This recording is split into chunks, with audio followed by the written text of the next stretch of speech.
What's going on, people? We are Tottenham TV, back here for another Tottenham update. A few little snippets to get into today, and let's start off with talking about Mark Guehi of Crystal Palace, as Ali Gold was talking in a Q&A yesterday, and he says Spurs absolutely love him, and I reported earlier in the summer that the 22-year-old was one of the names on their centre-back wish list. He plays mainly on the left of a central defence, where Tottenham now have Davies and Longley, although the latter can play in the central department if required. I just wonder whether the price that Palace would ask for the England international, who has until 2026 on his contract, would prove to be prohibitive, and whether they'd be even allowed to let him leave this year. Spurs will look for another centre-back if Rodon and or Tanganga depart in the weeks ahead, but I wonder if Guehi would maybe be one for next summer, and I'm sure a number of teams will look at him after the World Cup.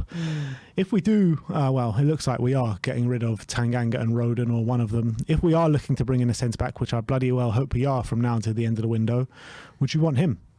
I'd love Guehi. I mean, well, based on the fact he's had a fantastic season for Crystal Palace, he's really shone in the centre of their defence. He's very young. He's pretty perfect for us as well.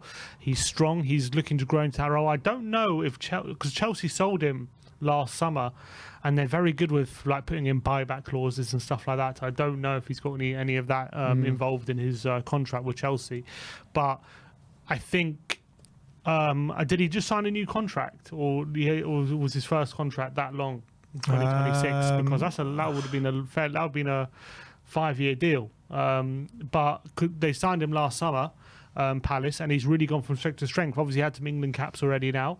Was in the latest England squad. He's really an up and coming centre back. So unfortunately, he's going to command a big fee. So I don't see that being one we go for right now, just because of that. The Palace have no reason to sell. I've seen them slapping a massive price tag on him. I read here in some sort of Chelsea publication, it does say that Chelsea inserted a clause where in the summer window of 2023 they can buy him back. Well, next summer. Maybe we should go in for him now then. Yeah. You know what I mean? Otherwise, I wonder how much that clause is for. Yeah, it doesn't say how much. I feel like he'll be unattainable this summer. It's going to be nearly impossible to get him unless you're paying massively over the odds. You're probably looking at upwards of 50 million at the moment. Wow, 50 million for Guehi, yeah. I mean, it's a big price, but he is young. 22 now. Premier League, he has 1 year in the Premier League, but it is only 1 year. So do you want to spend 50 million on a player who's only had one good season and he's still quite young? But then again, the potential is showing. It could be one where if you don't get him now, you miss the boat. So it's difficult, but I do really like him, and I would like Spurs to definitely pursue him at some point. But he seems like just one where maybe circumstance prevents us getting him. Yeah, might be so. I mean, with those Chelsea links, I mean, it's hard. It also depends on if he'd want to go back there and stuff like that. If he sees a clear route to the first team at Chelsea. Well, it might well be with Silva aging and stuff like that. No, definitely, yeah. There could be well be. It's just about if he thinks there will be. But in terms of if I would like him at Spurs, yeah, I kind of would, but I think with the names that have been bandied about for that position, like Vardiol and Bastoni, I mean, obviously I'd much prefer to go for those kind of names. But I think Guehi could really grow into the role, yeah. So it's probably worth it to go for the other names. Yeah, but it's also the case of the foreign quota and stuff like that. I mean, at the moment, we can't bring in a foreign player until we sell 6 of them. Yeah, unless you're leaving out people out of the squad. Yeah. So, I mean, I think English players for us make sense, and probably when we're going in for English players, they're probably going to bump up the price even more. Yeah, I wouldn't be surprised. So that's the situation on Mark Guehi. Let me know in the comment section below if you would like to see him at Spurs. Next up, James Maddison, as Fabrizio Romano said today, there are currently no negotiations between Spurs and Leicester for James Maddison, with the situation quiet so far. However, there is a good relationship between the agents. What likelihood do you see of a potential James Maddison deal? it's difficult to know because Leicester now apparently, Chelsea now in for apparently Wesley Fofana of Leicester, who's obviously a very talented centre-back. He's probably going to command a big fee if they sell him. Arsenal in for Tielemans as well. Arsenal might be in for Tielemans. If they get money there's probably lessens the need for them to get rid of Maddison. And even if they do get rid of Maddison, it's going to be a fairly hefty price, I would think. So I do... His contract is running down somewhat, though. Yeah, 2 years left, I think. So there is a slight need maybe to sell, but I wouldn't be surprised if they sell one of their other players and give him a bumper contract, and maybe he would be interested in that. But it is definitely one, if other deals don't materialise, maybe it's one for later in the window to see. I don't think they're going to be in a rush to sell him, like Everton were over Richarlison and stuff like that. So I don't think it's going to happen right now, but maybe it's one if Tielemans is and Fofana aren't getting sold and they do need to sell a player, maybe it's one we can look at later in the window. But I think there's a lot of moving parts still to be played before we can make our move just yet. Yeah, I do feel with this position specifically, it is going to be one that rumbles on till late in the window because it's not a complete need and necessity for Spurs that we need right now. I think personally, I think we need the centre-back before we bring in an attacking midfielder. And if I'm comparing Maddison and Zaniolo, I think I'm kind of swaying towards Zaniolo now. Why? Because of money? No, not because of money. I'm not really bothered about the money, to be honest. I just think he fits us that little bit better. I think that he can rival Kulusevski on that right number 10. I think it'll be a perfect kind of battle there. And also he can play deeper and play the box-to-box and a deep-lying playmaker role. He can play so many different roles, Zaniolo. And I feel Maddison's mainly just going to... he comes in a role that we don't actually use. But that's we don't use because we don't have a player like him. That's why. Yeah, but Conte doesn't really use a number 10 in any of his formations or teams that we've seen in the past. Well, he played, but I see him playing a bit like how Eriksen played in that role when he was at Inter, how Fabregas played in the role when he was at Chelsea, when he was at Juventus, he had Pogba there in that role. Maybe like he had Pogba, Vidal, and Pirlo, but I can see him being one like the Pogba kind of player in that kind of role. So I do think he's also mentioned it before in interviews. He wants someone more of a number 10 to support Kane, so Kane can play up front a bit more. But he calls Sonny and Kulusevski number 10s as well. Yeah, I know. And I think that's where Zaniolo, that's his position. You know what I mean? Coming off the right. The exact same position that Kulusevski plays. So I think that would be an amazing competition. And as well, he's talking about moving Lucas into a right wing back. So I just think Zaniolo fits the bill a bit better than Maddison. I just think what Maddison brings in terms of profile, I think we're missing more. We don't have a proper set piece taker. We don't have a player who has the passing range of someone like a Maddison. Whereas with Zaniolo, well, look, Zaniolo is also a fantastic player. Don't get me wrong, and he probably is a bit more versatile than Maddison. That's definitely true.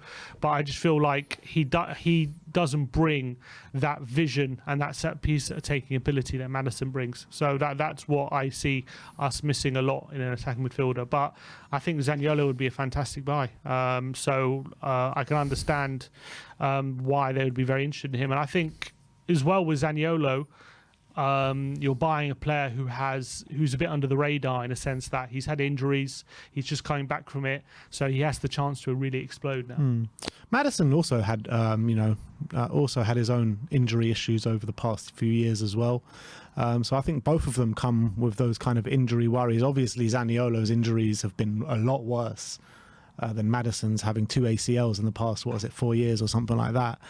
But I just feel, look, I would take Maddison at Spurs as well because I think Maddison is a top player, but I just feel like I said before, Zaniolo does fit us a bit more in the positions that we require. And Zaniolo could potentially be undervalued by the market, potentially for his quality because of the previous. He hasn't really had a season like Maddison where he exploded like last season. So if we can get him for a decent price, then all of a sudden he could be worth double that. Yeah. Whereas with Maddison, if we pay what we're going to pay for him now, I don't think he ever gets higher. The fact of the matter is though that we can bring Maddison in right now and he can go straight into our squad. If we bring in Zaniolo, we need to sell 6 players before we can bring him into our squad pretty much. I mean, it's not as simple as that, because we can just leave out the players Yeah, of in the course, squad, of course. But, that's what Spurs would like to do. Of course, yeah.